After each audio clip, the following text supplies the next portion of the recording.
At the time of recording this video, I'm at around 125 hours played in Remnant 2, and in that time I have leveled every long gun in the game and used them quite extensively to see which gun is the best. So today we're going to rank every long gun in the game, just so you know which ones are worth your time and which ones to avoid. Now all the background footage playing is just some random adventures I rolled just so you could see the guns in action. Some of these guns will perform better at clearing random trash mobs, and others will be great boss killers. And don't worry, I will have a finalized tier list at the end of the video. Now let's break into this list and see where everything ends up.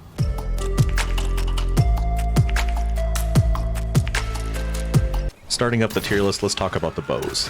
First up we're starting with is an easy one, the Crescent Moon bow. I mean, what else is there to say about this one? This is one of the strongest weapons in the entire game, and that's backed up by its mod that lets you shoot 2 arrows at once if you use charge shots. It also heals you at the same time. Now there is another bow on this list with a higher base damage, but the mod isn't as good, so this is easily just the best bow in the game. S tier. Alright, next up we have the Sagittarius bow, and this is the one with the higher base damage. Now this bow is fun to use. It has an interesting mod for AoE clearing, but the issue is, it's just not as good as the Crescent Moon. Now that bow is a boss killer, and this one's good at clearing trash mobs. Now you could make this bow work, I'm sure, but unless that mod gets buffed, it's fallen into B tier.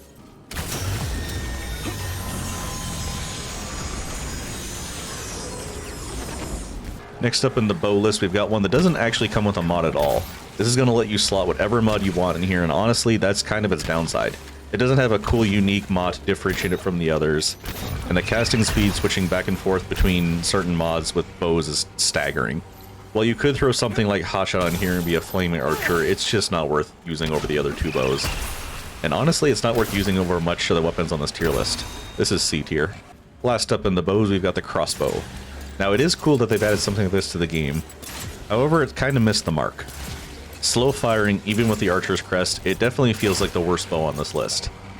It's unexciting and doesn't have the damage to back it up. I guess with the Leto Mark II set you could go for like a Heavy Knight look, but beyond cosplaying it's just an avoid for me, D tier.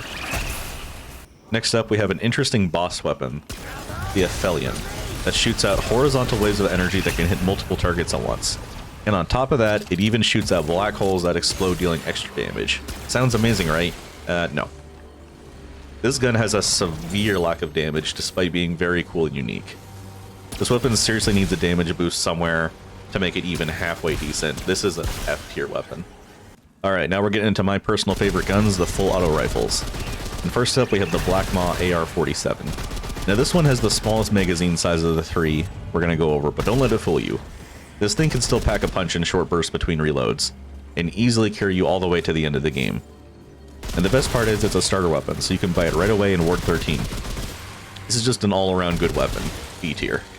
Next up we have everyone's favorite, the Bonesaw LMG. Now this guy definitely packs a punch, no one's disputing that. With a fast fire rate and a huge 150 round magazine, what's not to like? Well, the slow reload speed is one thing, and that's to be expected with an LMG, which is why I like to pack elemental rounds in mine, so I can just get around that slow reload animation. The other thing that's turning players off of this weapon is the overheating mechanic. You can't just hold down the trigger for all 150 rounds, no. You have to shoot this thing in controlled bursts. That being said, this is still a strong weapon that can't be overlooked.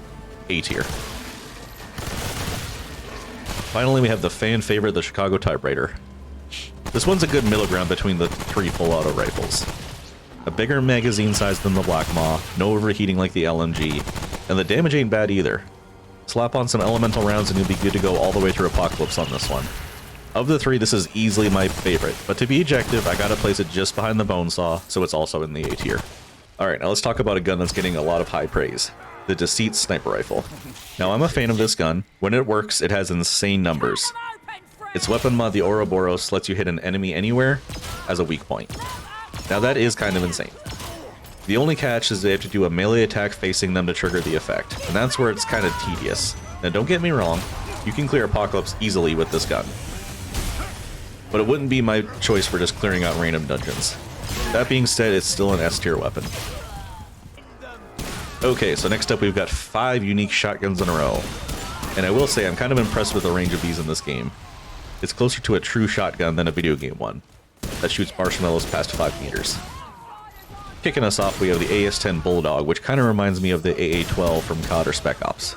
And I've said before, the range isn't an issue with this gun, and the damage is quite devastating too. I'm not gonna lie, this is one of my favorite shotguns in the entire game. Easy A tier if you're looking to switch things up. After that, we got the coach gun. It's kind of like the 7.25.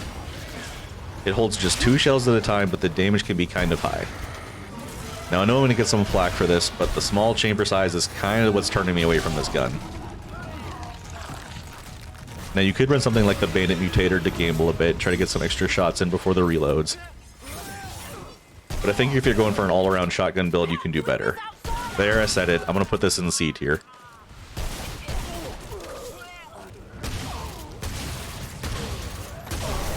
Now we've got Ford's Scattergun to check out next.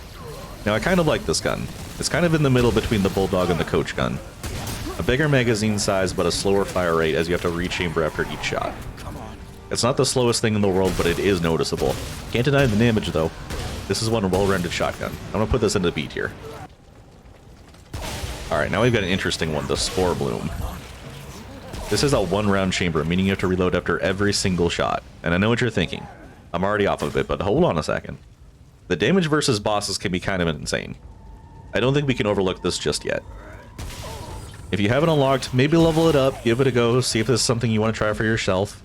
It might just be a gun you add into your rotation. I think it's just as good as Ford's Scattergun, so for that reason I'm going to give it a B.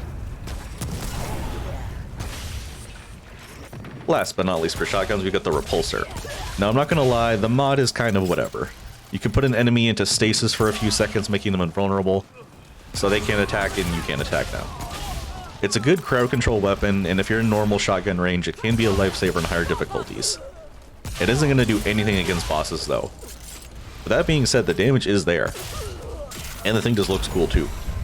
I think it's in the same tier as the Bulldog, so it gets an A from me. The Nightfall. I love the look of this weapon. I like that it can switch from semi-auto to full auto mode. This weapon is just amazing. And if you've seen my vampire build on this channel, you know this weapon can chain together full auto mods like it's nothing. When this weapon gets going, there are very few weapons in the game that can pull out a similar amount of damage. And this is all after it's been nerfed once already. This gun is still falling into S tier for me. Next up, we have the Merciless rifle. Now, I like this gun a lot, but one thing that's holding it back for me is the slow projectile speed. Literally the only thing wrong with it. Now, I wouldn't waste an entire ring slot just trying to get this weapon's downside a little smaller. I just think it's kind of a feature of the weapon. That being said, it has decent damage, and it's got bleed potential, which is great. And the weapon mod is interesting. It turns the slow fire auto mode into a sniper rifle that skewers a distant target instantly. This weapon isn't to be overlooked, but it could use a small buff in the future. For now, it's a high B tier for me. Now we have the Plasma Cutter, which is quickly becoming one of my favorite weapons in the game. I think it struggles just a little bit on Apocalypse, but it's fun nonetheless. This weapon has the same overheat mechanic as the Bonesaw LMG, but not as intense. You can get through most of the magazine with just one quick pause. The weapon mod here is kind of insane as well. It shoots faster, hits harder, and can't really overheat, as you'll need to reload before that even happens. And let's be honest, it just looks cool. If you don't have this weapon yet, I definitely recommend farming the root until you get it. It's just great. Top of the A tier for me. Alright, now we have the Huntmaster M1 Marksman Rifle. This gun I describe as just okay. There's nothing too special to talk about. It's a starter gun and not a particularly strong one. It doesn't have its own weapon mod, and it doesn't really have the damage that some of the other starter weapons do. I'm going to throw it into the bottom of C tier, as it's just kind of usable, I guess. Okay, back to a fun weapon, we've got the Pulse Rifle. Now this isn't the flashiest gun in the game by any means, but it is one of the few burst weapons which some people will actually enjoy. I myself find them not as fun as something full auto, but that's just my preference. And I feel the same way in other shooters like COD. Won't touch the M16 or AUG in Warzone 1 for the same reason. But objectively, this gun is pretty decent. It has the damage to be up there with other full auto guns, so it's earned its slot in B tier. Next up, we have the Rusty Lever Action, which is just a great name to get excited about. Here's your rusty gun. There'll be one simulacrum full of full level, please. I didn't vibe with this gun at all. It kind of reminded me of the Huntmaster M1, but just kind of worse in every way. I definitely think there's better options to explore if you're looking for starter weapons. I'm throwing this one into D tier. It's an avoid.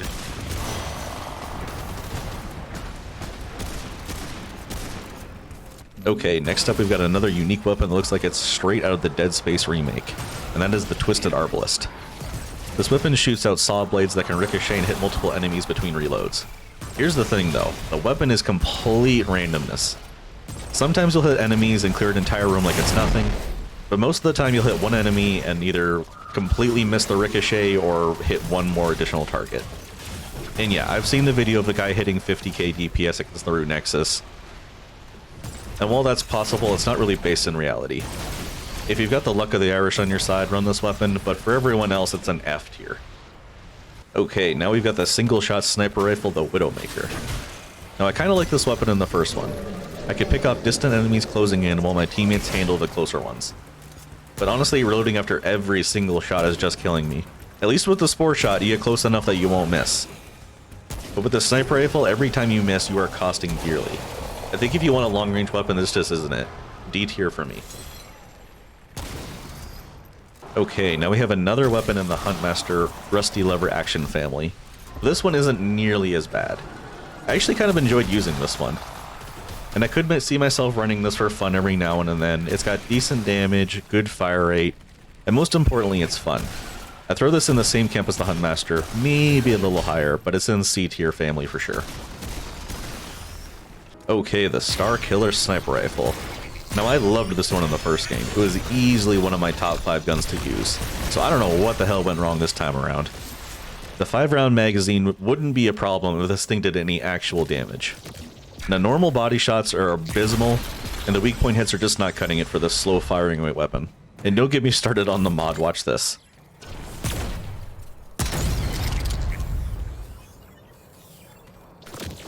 A whole 900 damage. I don't know if this weapon can get buffed enough to see the light of day, but it's going to be sitting around in my weapons locker back in War 13 for a while. D tier. Okay, so the Alpha Omega is kind of deceiving. At first glance, it doesn't seem to have the numbers to keep up with the other guns on this list. But it does have a built-in feature that makes it great. As you hold down the trigger and hit your targets, it fires faster and faster. If you're against a slow-moving boss, this is great for dealing huge bursts of damage. Now, it's kind of a pain for trash mob clearing, so I'd use a sidearm for that mostly. But seriously, give this weapon a shot. It's an A tier. Last but not least, we have a weapon that most people are probably not even going to bother unlocking. The Savior Charge Rifle. Now this one kind of behaves much like bows or the Deceit, but it doesn't even look that enticing to me.